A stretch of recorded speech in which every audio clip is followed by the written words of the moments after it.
दिन भर बोलते रहेंगे और फिर होता क्या है कि आप एक बिंदु पे हो, हमने उसकी वो बात मानी तो आप दूसरे बिंदु पहुंच जाओगे, दूसरे बिंदु की बात मानेंगे आप तीसरे पहुंच जाओगे। भाई आपने बोल दिया हम पशु शेड हटा रहे, आप अपना कार्यक्रम करें, हम अपना काम कर रहे हैं यार, ऐसा नहीं है। जब तक नहीं हटा दूं नहीं जाऊंगा यहाँ से। ये मेरा कॉल है, ये मेरा कॉल है आपसे, ये मेरा कॉल है आपसे, बस ये मेरा कॉल है आपसे, मैं कहीं नहीं जाऊंगा।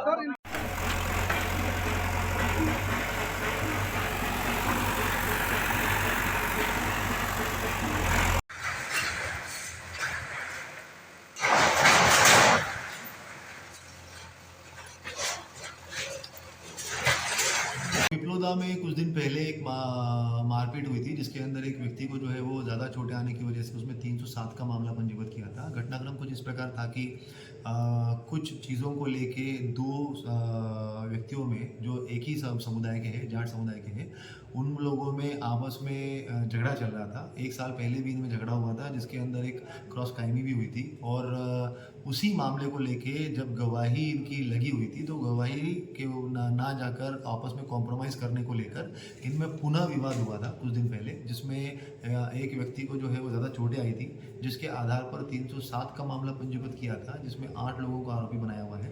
पुलिस के द्वारा 3 लोगों को राउंड अप कर लिया है। एक उसके अंदर जो आरोपी है सुरेश जाट नामक, उसका लोगों का ये कहना था कि वो पीछे से सारी चीज़ों को कंट्रोल कर रहा था, तो उसका भी नाम बढ़ाया जाए। तो एफआईआर में भी उसको उसी तरीके से, जिस तरीके से बताया था उसी हिसाब से उसमें लिखा भी गया है।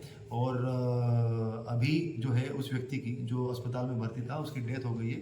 302 का मामला उसके अंदर 302 की धारा जो है वो बढ़ाई गई है और अन्य आरोपियों की गिरफ्तारी के लिए भी लगातार प्रयास किए जा रहे हैं।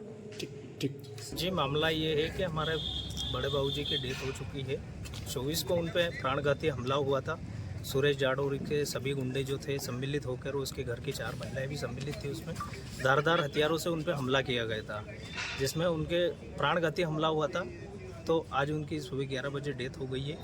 और जो है कि पहले भी हमलावरों ने हमला इनके बेटे पे कर चुके हैं। उसने आरटीआई के तहत मांग की थी 2022 में 10वीं के दिन जो है कि इन्होंने इस पे हमला किया था उनके बेटे पे, जिसमें 25 जनवरी को तारीख लगी हुई थी और 24 तारीख के दिन इन सभी हमलावरों ने मिलकर हमारे बाबूजी के जो कि मेन गवाह थे इस केस पे, उन पे प्राणघाती हमला किया, जिसके कारण आज इनकी डेथ हो चुकी है।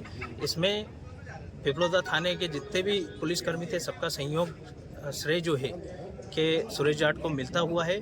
इसमें पहले भी 3-4 केस हो चुके हैं। एक बार इसके गुंडों ने मिलकर महिला सरपंच का भी सर फोड़ा था, जिसमें महिला सरपंच थाने में रिपोर्ट लिखवाने के लिए जो है गई थी, पर वो टंकी का विषय था, नल टंकी का जो मैटर था उसको चेंज करके इन्होंने एफआईआर ही गलत लिखवा दी थी। कौन है सुरेश जाट? कौन है ये?